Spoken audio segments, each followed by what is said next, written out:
Hello and welcome back, or welcome to another episode of the Movie Bros podcast. We are your hosts with the most, Duncan and Hayden. This is episode 21. 21. Drinking age, everybody. And again, if you're new, welcome. If you're not new, welcome back. Just a quick summary of what this is. We are two brothers who watch movies, have opinions on movies. So we figured, fuck it, why not watch movies? Share those opinions with you fine folk over a podcast conversation. We post these every week or so, at least. Occasionally there's a special episode as well. You can find this on, obviously, Spotify. You can also follow the podcast on Instagram at @themovie_bros. And we kind of cover everything from drama to comedies to, We even did a horror episode last week. horror. Yeah, we're kind of all over the place, so we more or less probably have something everyone would like.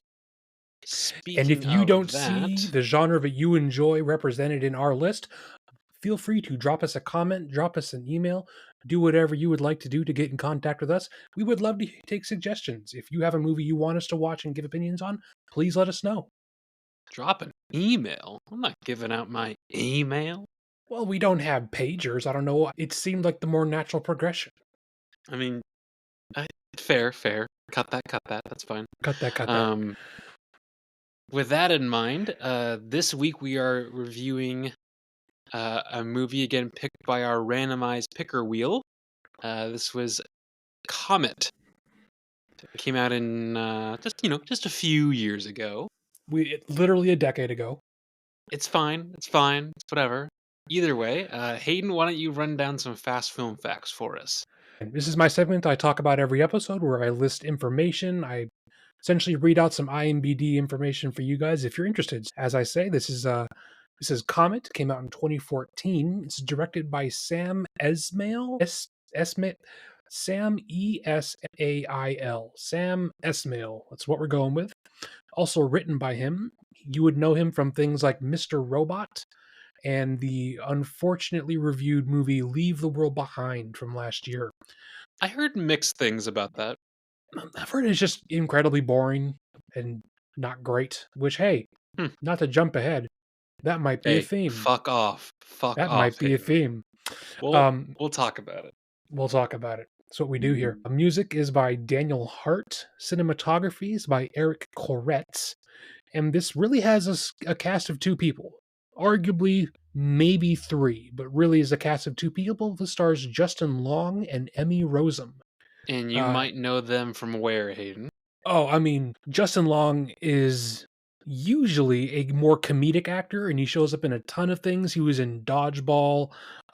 He was in Tusk, which is a very strange movie, but lots and lots of things. You probably know him as, hey, it's that one guy, and he stands behind the main cast. I think he's a good kind of generic dude. Yeah, that's something I'll mention. He is a very good everyman, which I like. Looks wise. Yes. And Emmy Rossum, you would know primarily probably from Shameless, if you've watched that. It's a TV show from HBO. Or you might recognize her from The Phantom of the Opera with Gerard Butler, which I am a big fan of. And then a category that we sometimes have, but not always, just because sometimes there isn't information to put in this category, is the weekly trivia here. Sam Esmail is actually married to Emmy Rossum. Oh, really? I didn't know that. Yes. Huh. And it prompted me to look up Justin Long's wife as well. Justin Long is married to Kate Bosworth. The name sounds really familiar. Who is that? Lois Lane in Superman Returns. You would probably recognize her. She doesn't do a whole lot of acting anymore. But again, another very attractive woman. And I'm like, I mean this as no like insult to him. How did you do it? Because you're not like a hugely rich person, and you're not ugly, but you're certainly not like a super like handsome guy. Like, what did you do, man? I have I used to listen to a podcast that he ran. This was several years ago at this point. I think this was pre-COVID, actually. I can't even remember the name of the podcast. Either way, he did genuinely seem like just like a nice, like yes, kind of an everyman, but Sure. like a nice everyman. And I feel like some people are not looking for like the star. Not Well, I again, mean, I not in any get way it. It's against just him, like, but I don't like know. If you're in Hollywood and you have, if you're in that kind of a buffet, why would you pick grilled cheese? I think that's okay. I think you and I have different opinions on Justin I, Long. Look, I like Justin Long. I was just gonna finish out this whole segment. I like him as an actor. I think he's good comedically. I think there are moments in this where he clearly shows he can actually act very well. It's just I don't know. Usually in my head when I'm envisioning like, Hollywood couples, it's I'm pairing people up who I, personally think are like, oh, they're like the same level of physical attractiveness. And again, I'm not saying he's ugly, but she just seems out of his league looks wise. Obviously I'm wrong because they're married, but like, I don't know. To me, that doesn't make a whole lot of sense. I think that's a lot of very much opinion because I look at her and I'm like, okay, I think they match pretty well because she's not the like, that's not Angelina Jolie. I don't know. I don't I feel like know. they're a better pair than you think. Either way, it does. This is a total ramble that does not matter, I mean, we but do that a lot. which is fine, and we might cut it. We might leave it in. Who gives a shit? Yep, we'll find out. So that's kind of all my fast film facts. Is there anything you want to preface or mention before we jump right in? I would preface that this is Hayden's first time seeing this. This is maybe my third or fourth. I think You've watched this if that many times? hey, we'll get into it, but No, I'm this just like I didn't know you'd seen it that many times. That's all. there are I watched this at a formative time, and there are lots of parallels between Dell's attitude and choices that resonated with me. That's all. So That's yes, I did watch worrying it several. for how I Dude, his yes, his uh yeah, we'll get into it. we'll get into it. Cuz yeah, that hearing that is worrying for how you might see relationships. Yeah, that's definitely fair and probably accurate. Okay, so uh, where do you want to start with this? So I just kind of have stream of consciousness stuff that stuck out to me until I stopped pausing it and writing things down just cuz I got tired of doing it. You know what? Why don't we jump to the end like we did in the last What? episode? Oh, Why okay. don't For a second, I was and like, this and movie already jumps around enough. Come on. Trust me, I'm aware. Yeah, why don't we jump to the end and we can give our ratings and then we can kind of jump into explaining why we feel that way. Okay, go for it. Let's start with you Why don't you want to give yours, Hayden? because I don't want to just start by dumping on this. I gave it a 4 out of 5. Yes, I know it's not a perfect movie, and I know there are some things that some people may like not like about it. But again, for me, there are lots of Okay, things that I like about it. okay, I'm coming to terms with that. It's fine. All right, Well, I gave this it's, a it's the same. Well, Hayden, hold on. Before you say yours, keep in mind, I think we probably felt inversely about scary stories. I would probably give it a low score, and you would probably give it a very high score. yeah, and that's what we ended up happening. Yeah, So, suck it up. I gave us a half point out of 5. What the fuck? I genuinely hated this. You gave Hayden. Did you put this on lower than Madam Web? I just want that to be clear. Yes. I wrote down if I had clicked on this to watch based on the people who are in it, because that's something I do sometimes, I would have turned it off after 20 minutes because it was so unbearable. Okay. Why is it just just walk me through why is it unbearable? In a word, I feel that the writing is aggravating and reads like a edgelord redditor. Hayden, this came out before that kind of thing was even really a I'm just thing. saying that's how I got it. Can you give me an That example? Because see, I sure. like the banter. I like There's his no banter. narcissist. Like, It's just him there's insulting her for definitely 90 minutes. Hayden. I don't think you were okay. There was definitely good banter. Like I Banter wrote, implies a back and forth. He's just there insulting is her a and back being and rude. Hayden. So he starts off being rude, and then I there's literally actual just watched it, banter. trust me.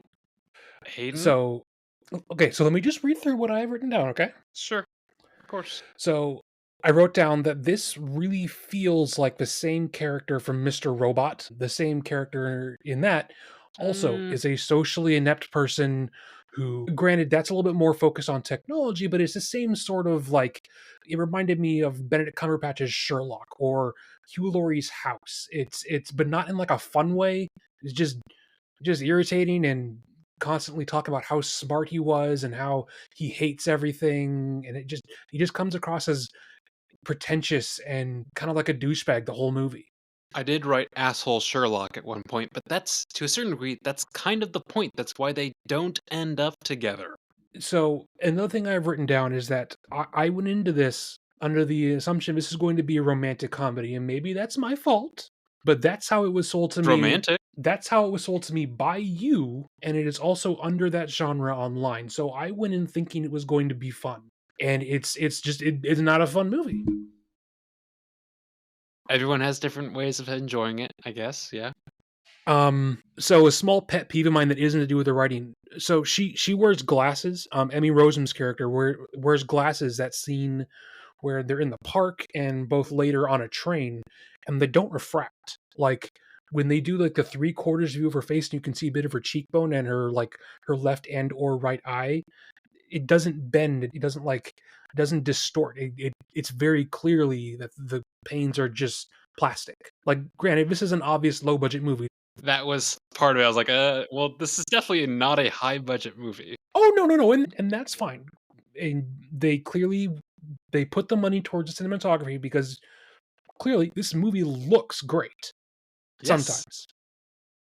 That's why, Um, again, if you can say the movie looks great and you're still giving it a half star, Hayden, that it doesn't make sense to if me. you That's all. polish a turd, it doesn't mean it's not shit. And again, you gave Madam Web a star and a half. It just doesn't. Mm, okay, Madam Web was That a does not make more any sense to me. Madam Web was a more fun watch for me. It was technically a worse made movie, but it was so awful it became entertaining. This was just competent enough to where I kept wanting it to become better and it never did. That to me is a worse experience. I think we just have differences in our grading. That's all. Well, no, no, no. That's okay. I'm explaining where I'm coming from. Why don't you explain why you think this is a 4 out of 5? What I'm saying is your grading makes sense for how you grade it from your point of view. I totally get that. What I'm saying is, okay, this might just be a ramble, but fuck it. We ramble Uh, here, it's fine. well, we try not to. Okay, we not try to have one person ramble though, and I think this is just maybe because I saw this at a different time, or you and I just have different opinions on things, and that's fine. But let's see. Yes, it definitely feels like an IFC drama movie because yes, again, it's made by IFC, like the Yeah. cable channel. But I like that. I like that it doesn't feel like a big budget movie. I like that it feels, oh, it's literally just two people. I like that. And there's a lot of this that I relate to. Like, even though, yes, he's putting his foot in his mouth a lot, insulting her, maybe not on, again, maybe not on purpose. Uh, and I think when you're referencing that, a lot of that is just the night when when they're at the meteor shower. The rest of it, he doesn't really do that. Oh, no, he does. We can have different opinions. That's fine. I literally just turned the movie off after watching it. Trust me, he does. Okay. And I don't agree with that. Okay, and that's fine. Do you feel like the choice to have it jump around from different time periods in their relationship was utilized in an interesting way? Yes.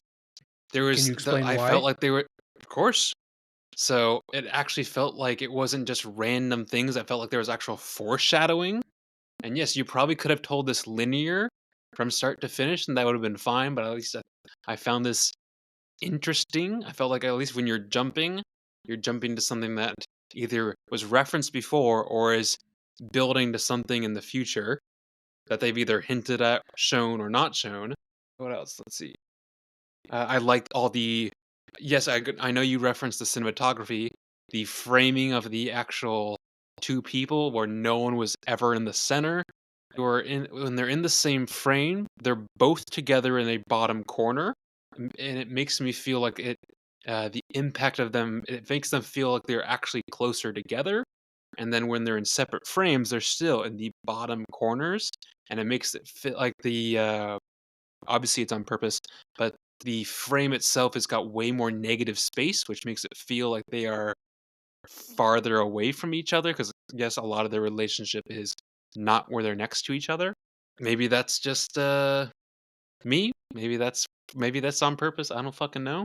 So I agree with you to a point. I think that the consistently having everything framed in a three-fourths quarter like centering, like they're always either on the right or the left. They have very few Wes Anderson shots, I guess. Like yeah, that's interesting when it starts, and then they do it for 90 minutes. Like there's literally moments where they do it so aggressively that they just kind of wander out of shot and we're just left looking at like empty chairs and people's heads are cut off by the sides of the frame. Sometimes that works, and sometimes it just comes across like this was badly cropped. And I mean, that's possible. Again, this was what, a decade ago, so maybe the cinemat or the director, I think this was his first major thing, and then he Uh, went on to do other things. it's, And again, I maybe it don't was on purpose, maybe it wasn't. remember. I don't remember. I remember. Well, I know that he's much more of a TV writer. He does a lot of series. I don't know if he's done a whole lot of movies. I think this might be his only one. Well, he did this, he did the one last year about the, like, technology Oh ending yeah, Leave the with World Ethan Behind. But Hawke. it's just those two. He has 3 directing credits. I read through the synopsis of the 3rd one.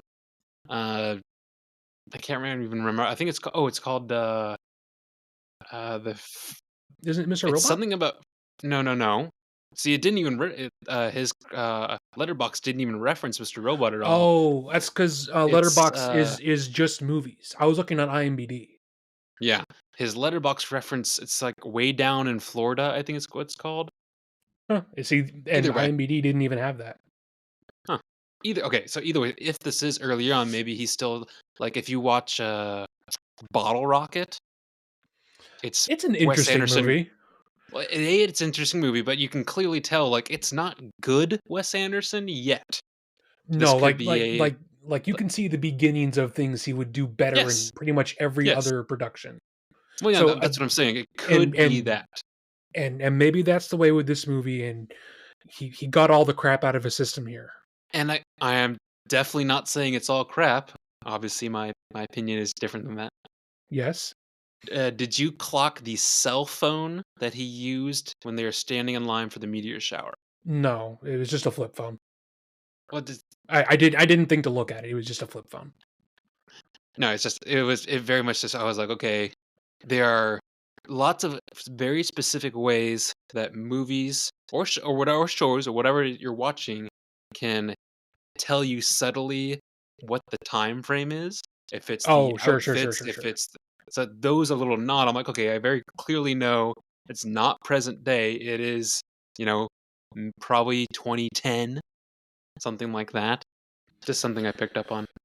Well, I mean, if this was made in 2014, that wouldn't be that far Not out that of far like off, yeah, rotation as far as like new technology go. Like Blackberries and iPods certainly existed then. sure.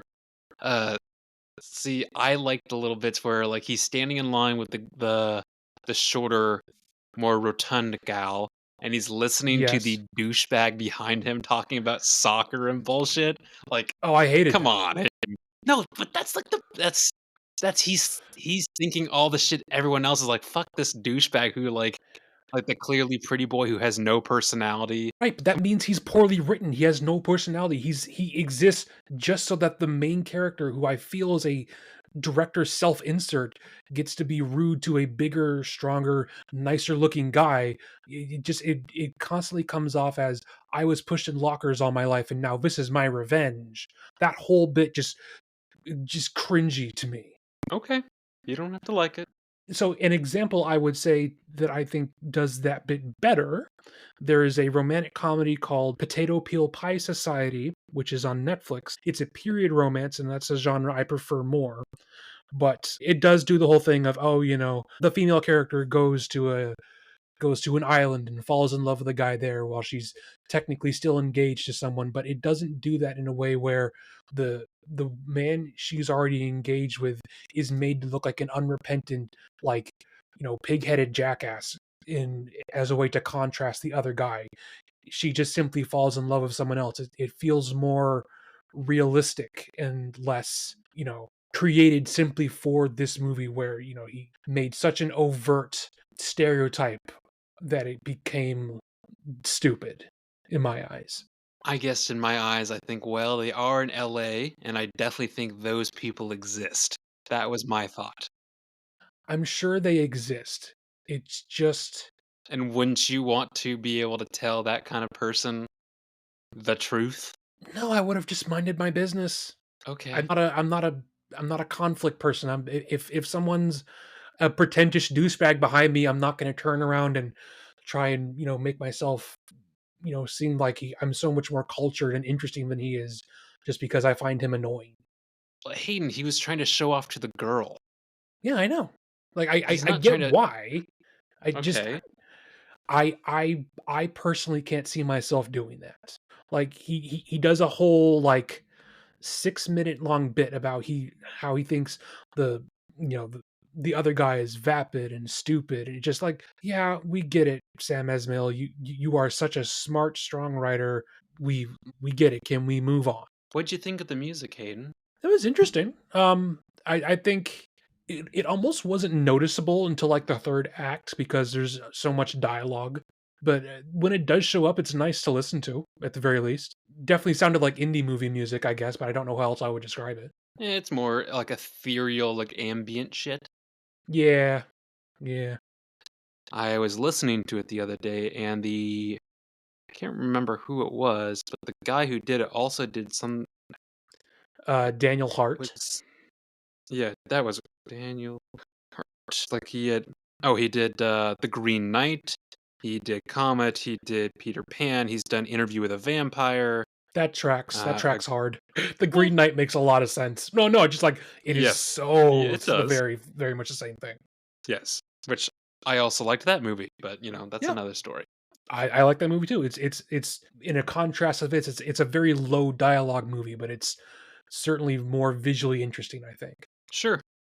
Speaking of visuals, and I think this is again because this is so very specific to like my like views on like romance plus like maybe the I don't want to say the staleness of romance, but some parts are like warming even if you don't like the character, even if you don't like the writing or whatever, like it's hard not to at least be human and react to bits like he's basically doing whatever he can to talk to the girl, keep talking to the girl, keep running into her at the meteor shower, keeps kind of screwing it up. But eventually, when they at least actually have a conversation, when the lighting is fantastic, his shots are nice, and then they finally get to the point where I don't know, it just kind of clicks. It's the shot of him in the like very close foreground. He's lit up pink, and behind him is the meteor shower going off. All he's looking Yeah, at is her. She sees both the things. He said, I mean, this was part of his like his. I don't want to say again. I wouldn't call it a monologue because there's like 3 or 4 times that they ran into each other that he kept trying. Um, he's like, "Oh, don't miss the important things in life." I don't know. It was one of those like, oh, it finally like I don't want to say came to fruition, but as I had a I very don't know. different interpretation of that. What do So you mean? what I have written down is that the rude guy who interrupted a woman on her date then stalked her around a night party, literally chased her around, interrupted a phone call, and then I had the quote written down, tried to convince her that he thinks that love doesn't exist and that her parents don't really love each other and want to divorce. You are a negative Nancy. Jesus Christ, It's Hayden. not a negative. That's literally what happens. It's not a negative Nancy. Mm, And so, and that's what I mean by I am concerned that that's what you think is romantic. Hayden, there's probably a reason why this is genred under romance and comedy. I think you're taking this pretty dark. I'm taking it exactly how it was given to me.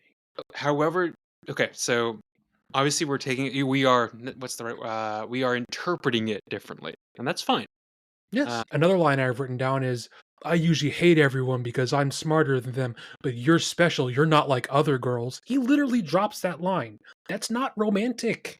That's insulting everyone so that she feels special. That's not romantic. You know she talks about that later, right? Like again, that is part of the story where I she said she know. used to like his like cynicism and his self love when they first got the like they she literally talk about that when they're Yeah, having a and fight in then and Paris. yes, I know. And yeah, kind of a pointless scene. I mean, it only becomes worth There's a having point. later. What? Well, yeah, that's the whole point. Yeah, no, I know. Again, I consistently see this movie as Justin Long's character being the writer's self-insert. So, he writes himself in as a stalker who chases around his real life wife, insults her to her face constantly, and is just rude and a dick the whole movie. I just I if you got something different from this, then that is totally valid and great. That's all I got from it. Okay, that's fine. The most I ever like related to it, she literally says, "Please stop talking to him" multiple times, and I like clapped and laughed at that because like, yes, please stop talking. All right. Like again, he has a line where it's like, "You're like a now person. I'm a 5 minutes from now person." Like, oh Yeah, my Hayden, god, get over yourself. Hayden, that's called banter. That's called flirting. Constantly talking about how you're better than the person you're trying to flirt with isn't flirting. It's just rude. Can you pull up the lines where he actually tells her he's better than her? That's what he's saying with that line. Which line? You're a you're a now person, and I'm a 5 minutes from now person. Hayden, that's not about better. That's about worrying about the future and making decisions now based off what could happen versus just enjoying the moment and not missing life. Has nothing to do with being better. To me, it came across as both of those things Walk me through how is what I'm saying. because the way in which he said it was an insulting one. I think you made an opinion on this fellow in the early on part of this movie and then stuck to that opinion no matter what else happened. So, no, that he doesn't change throughout the whole movie, And when okay, I don't want to spoil it, but what about when they're at the end in her apartment or even like when they get back together on the train? where he stalked her and made up a situation to where he then lied to her over and over again so he could get her off the train. That one? The one that he then immediately told her like, "Hey, there is no girl. I stalked you. I definitely just broke a window in the restroom. Please get off the train with me." He only told her that once he was being thrown off the train by the conductor person. Well, actually, he told her most of it, and then the conductor person showed up because he came back from the bathroom, sat down. He's like, "Please, like, I should have never like left all that shit." I've again, having literally just watched this, I think you're getting those timelines crossed. He tells her that when they're having their conversation and like in the one time where it's center framed and it's everything's like blue washed out and they have like a superimposed sky shot in the window that's between them when they're standing in front of one of the train car doors. He tells her that then. It's after he's caught. Agree to disagree. That's fine. That's fine.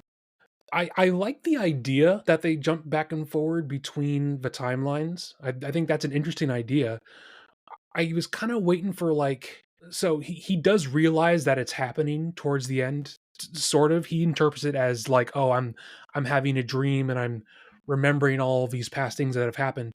I was sort of waiting for like, "Okay, I'm having a dream and I'm remembering all those things that are happening. I'm going to try and go back into different scenes and try and like fix things and change things and like I don't know. It's weird to have a like a gimmick, like a plot device like that, and then not choose to use it in a more interesting way.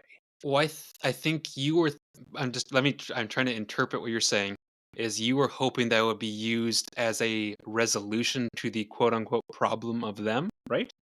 Yeah, kind of. Because again, I went into this thinking it was a romantic comedy. I thought there was going to be more romance and more comedy Okay, maybe a better question is, what do you think romance is? in like a romantic comedy. No, just what do you when you say this you thought this was gonna have more romance, what does that mean to you? If I'm watching a movie with romance in it, I would like to see the characters actually falling in love, and I think we don't really get a whole lot of that. We get a lot of them at, like, down points in the relationship. We get lots of them fighting, and sure, that happens in real life, obviously, but it was, in my opinion, a mistake to not show any of the good times and only show the bad times. It never made me, like, invested in whether or not they actually worked out because I've never seen them working. Do you I can understand that to a certain degree for sure, actually. That does make sense. Yeah, it is definitely a choice to not show as much of the good as much as the bad. Like, and that's kind of like, if I have to, like, pick one thing that actually frustrates me, and it's that. It's like, and I have written down here, it's like they don't show these 2 characters being endeared to one another, and as an extension, they never become endearing to the audience. I never feel invested in this relationship if I only ever see them breaking up. I'm never given, like, story and plot reasons for why I should want them to stay together. It's just, I feel like it's a mistake to only ever show their, like, 2 or 3 different breakups and, her moving on without him at the end. Spoilers, I guess. It's just, I don't know. It would be much more effective, at least to me, if it was I saw more of their, like, highlights of their relationship, because it's I'm not invested in them as a relationship if I only ever see them fight. And maybe I think that might be which I get that. I think that might be why La La Land works better because you actually see a lot of the good. That's a separate that's a That s is a hold great on. comparison. That is a separate which I again, I agree with that. It is a separate conversation though, but that also might be showing not every even because maybe he wants this to work out and realistically it wasn't meant to be. Yeah, there's a reason why they fought and broke up all the time. And maybe that's why they didn't show a bunch because well, maybe there wasn't a lot of great times. Because yes, they showed at the beginning they had pretty actually like when they were sitting and walking around the tombstones and making, you know, they were bantering, even if you don't agree that it was I bantering doing I it. I had forgotten about that scene. Yes, there is one Yes. scene, Yes. there is Hold there on. is a Hold on. Hold single scene where it is shown that he is not just insulting her to her face. Yes, and I was like, "Dude, that was clearly, like, the chemistry, that like" 5 minutes out of a 90-minute runtime is not enough for me, my man. but when before they I'm trying to remember, I think this was because again, you watched this earlier today. Yes, I've seen this several times, but I think I watched this last week.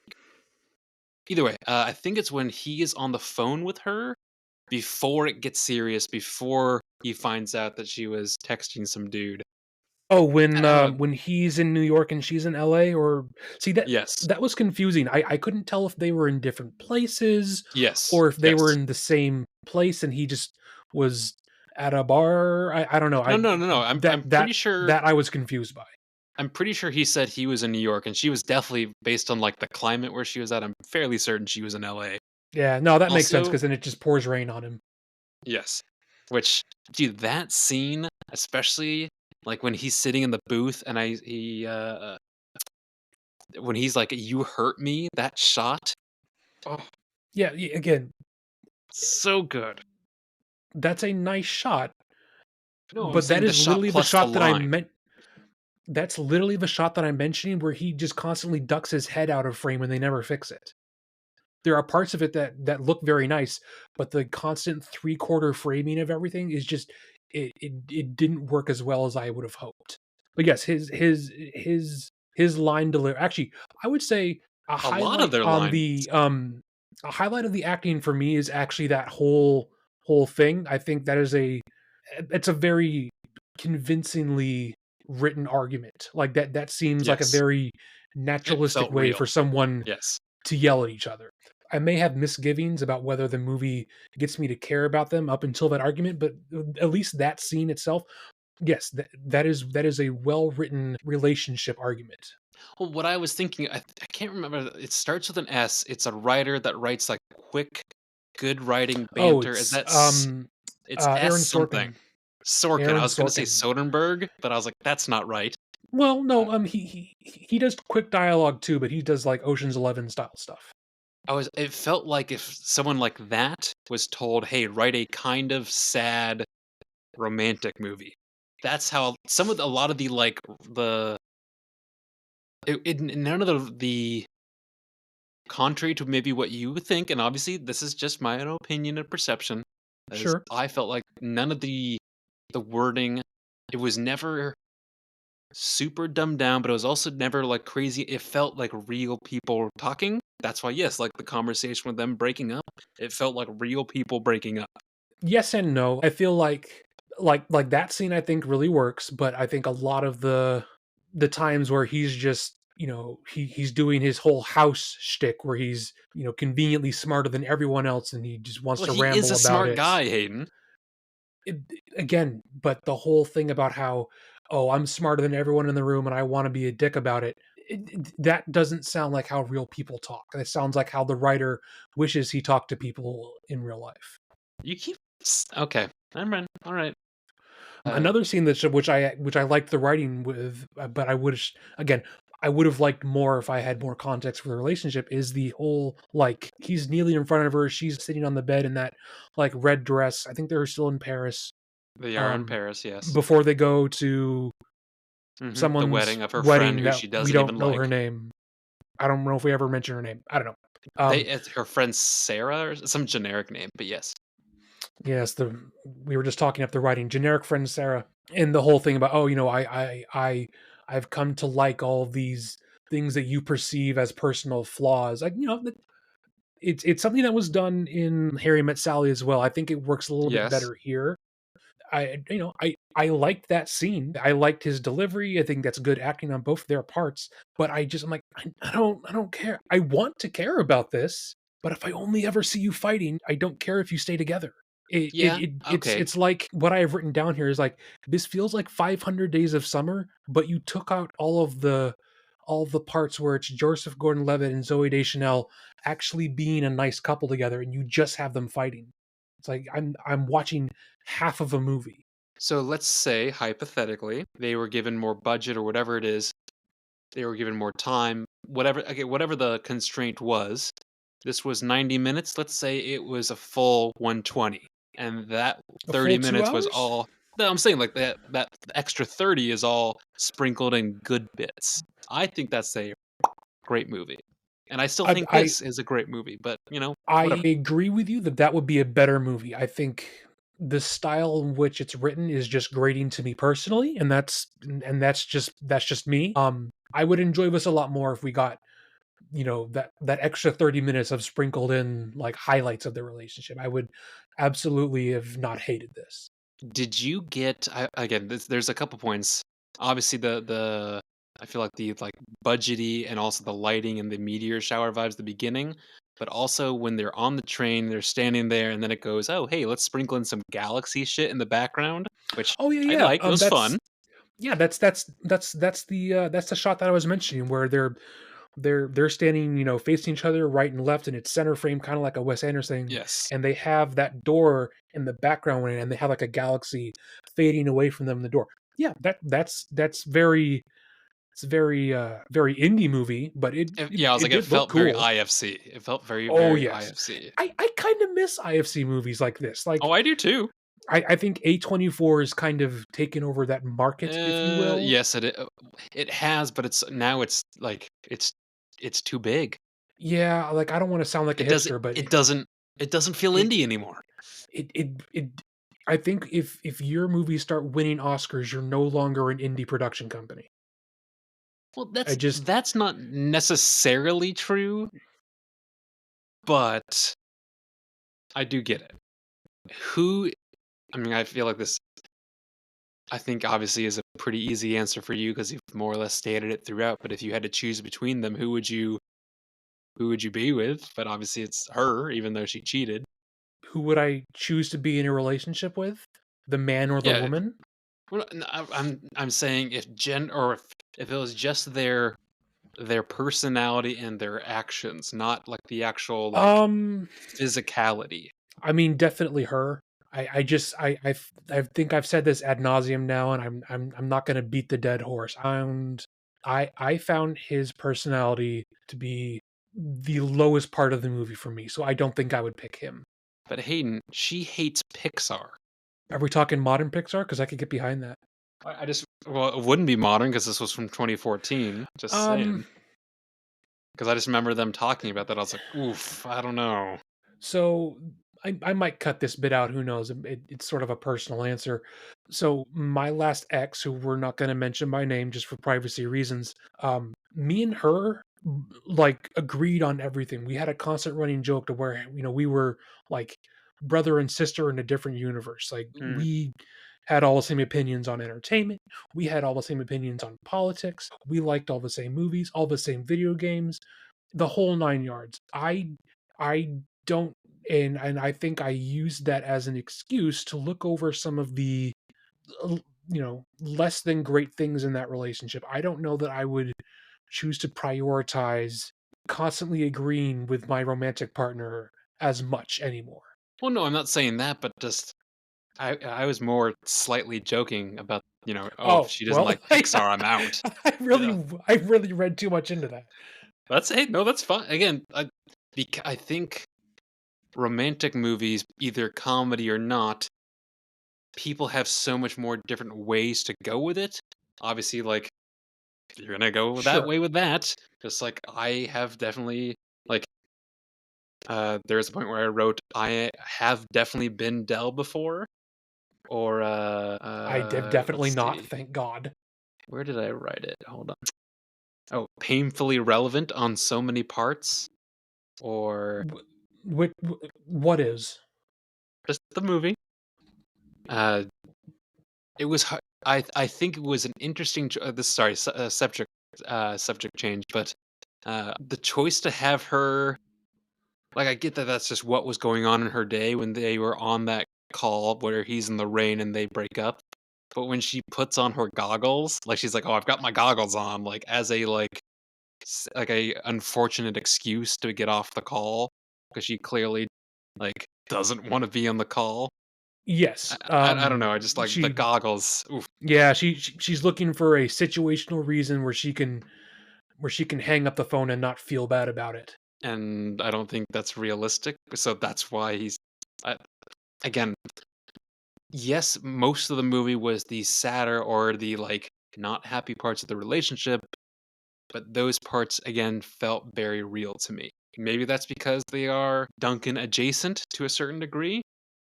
In what Maybe way? that's because just personal, I don't know, thing choices that I've either made or not made or stuff like that.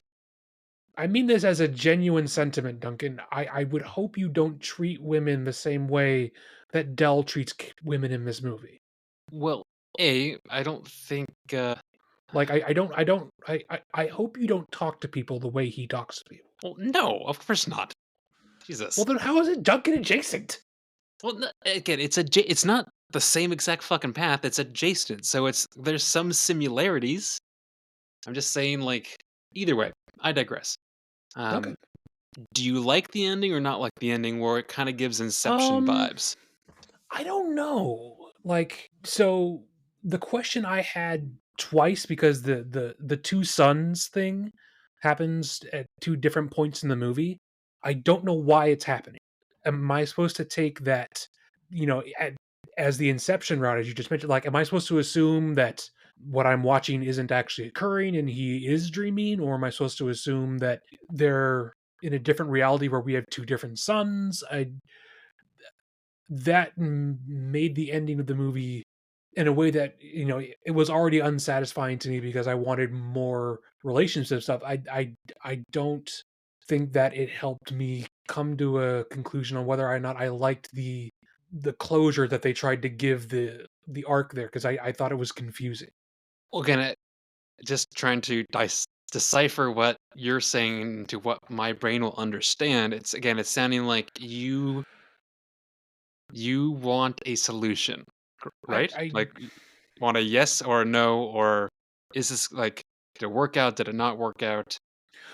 so that's not really so I'm saying that the decision to have two suns rise after they have their like balcony talk Mhm. was obviously purposely confusing to me because it throws more wood on the fire of the, oh, this isn't actually happening and it's Dell dreaming, and I don't know if that helps me enjoy it more. That's all Well, I'm I saying. thought less. Okay, thank you for the clarification. Uh, I thought less maybe he's dreaming and more because again, at the like, literally, like, the opening shot was like, this is Yes. happening over multiple different universes. My thought was maybe the last bit when he's on the balcony and he's referencing the dream about the thing that's going to happen, the dual suns come up. This is where multiple different realities, even though some things may have been different in those realities, those timelines, this is where they're starting to converge. And that's why he's seeing something that maybe from a different reality has already happened, like the conversation he's about to have with her. That was kind of where I was thinking it was going. So what I thought was going to happen as I saw that, like the two suns rising and everything kind of getting washed out and in like an early Instagram filter where everything's orange and yellow and thing like that. I thought it was going to flash back to the beginning of the movie, and he's just, been pulled out of the way of the car by her, and and then we're left to assume all those other events play out, but he has foreknowledge of them happening, and it's more of a like moral conundrum of do I change my actions or do I let things See, play out as I know that they're already going to happen. I like that, but again, that almost seems weirdly too straightforward to do that. That seems too cookie cutter. That seems too clean. It seems I like, oh, I it makes I too I much know sense. Does I that know make that any you sense? like I know you like ambiguity in movies. And S and that's not a good or a bad somewhat, thing. somewhat. No, I mean, whether we've done it for podcasting or not, whenever we've talked about movies, you like things that are left up to interpretation, and that's fine. That's it's a personal preference. I I don't know if that needs to be in everything. I feel like for a movie that spent so much of its runtime like hashing out different parts of their relationship, I just assumed that they would put more of a final pin on what it ended up being. Yeah, I do get that. I do get that. If you were to make this movie now, Yes. what would you do differently? Well, If you would do anything differently at all? I think it's fine the way it is. However, I would keep the same cast. I would keep literally everything the same. I would add, anywhere between 10 to 30 minutes of, like you said, maybe perhaps more positive stuff up there. Even if it's just little, I feel like they could have even done like 5 to 10 minutes of just like a really quick snippet, like montage every once in a while of just cutting in of something positive. But that's really the only thing I would change. Everything else I like. So to answer my own question, I think I would do the suggestions I just mentioned where, we flash all the way to the start and then we kind of restart the event and it puts more of perhaps a science fiction or supernatural spin on the story. And granted that's deviating from the tone of this and it might be more of a different movie then, but I think at least to me that would be more interesting. But at the very least I agree that this would absolutely benefit from having shown more of the highlights of their relationship, have more variation in the scenes because it really is 90 minutes of them arguing with each other. At some point, I wrote down MC Escher, but I don't know what I was referencing. So that's when he's sitting in her apartment, or I guess it's her Oh apartment yeah, at the where end. At the end, yes, at the end, and he's trying to yes, explain how he's seeing different timelines, and you say, oh, it feels like I'm looking at an MC Escher painting, and although yes, he did do paintings. But yes. yes. Well, I'm kind of done talking about this movie. Clearly we had very different opinions and I'm kind of glad we do have a movie where we have different opinions because I feel like many times we are very united in our views on what we just watched. So I'm glad we have something where we pretty diametrically oppose on how we feel about it. Yeah, I could definitely. I probably should have expected this since I like things like La La Land and especially Blue Val. Like I will watch Blue Valentine more than once. kind of thing, and I that's personally, I would rather watch Manchester by the Sea than ever watch Blue Valentine again. I I just would watch Manchester by the Sea. Now, I granted, I prefer a downer romantic movie than a just downer movie. I I guess if I had the choice, if I'm going to watch a romantic movie, I would like a little more levity. I'd like a little bit more, it doesn't need to be a happy ending. Like 500 Days of Summer, like I mentioned. But Like 500 Days of 500 Summer is a happy ending. kind of sort of it's kind of a bittersweet ending. It depends on how you look at it, and I think that's the sort of nuance that, at least to me, this was missing, because you get to the end and Joseph Gordon-Levitt, he comes to terms with the fact that he's not meant to be with Summer, and he's not really, he's never going to end up with her. But it also shows that he's learned nothing, because he's interested in a woman that walks by him simply because she says that her name is Autumn, and so that he's learned nothing. He's still interested in women in a surface level materialistic way. This might be a separate conversation because I actually listened to a interview with Judd Apatow recently, who talked a little bit about it, but I don't think he did 500 Days of Summer.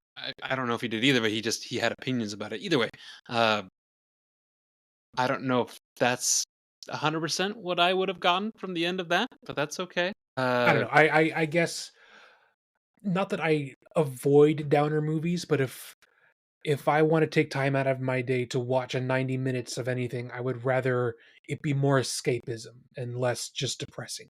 I think escapism can come in many different forms, and I definitely do not see this as depressing as much as I think you do.